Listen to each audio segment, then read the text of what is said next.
৮ মে Australia ও নিউজিল্যান্ডে বাণিজ্যিকভাবে মুক্তি পাবে বাংলাদেশ ও আমেরিকার যৌথ প্রযোজনার সিনেমা এমআর9 ডু অর ডাই। গত বছরের ২৫ অগস্ট দেশে হলে মুক্তি পেয়েছিল আসিফ আকবর পরিচালিত সিনেমাটি। এবছর এপ্রিল থেকে পর্যায়ক্রমে সারা বিশ্বের বিভিন্ন দেশে মুক্তি পাচ্ছে এটি। ২৩ এপ্রিল মুক্তি পেয়েছে যুক্তরাষ্ট্র ও কানাডায়। ৯ মে মুক্তি পাবে বেলজিয়াম, নেদারল্যান্ড সহ লুক্সেমবার্গে।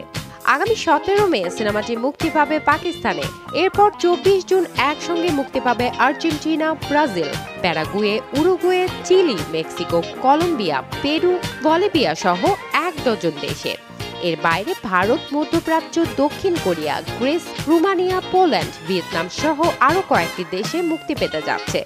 এছাড়াও প্রথম বাংলাদেশি সিনেমা হিসেবে চীনে এমআর9 মুক্তি পাচ্ছে এমনটি নিশ্চিত করেছেন জাজ মাল্টিমিডিয়ার কর্ণধার প্রযোজক আব্দুল আজিজ।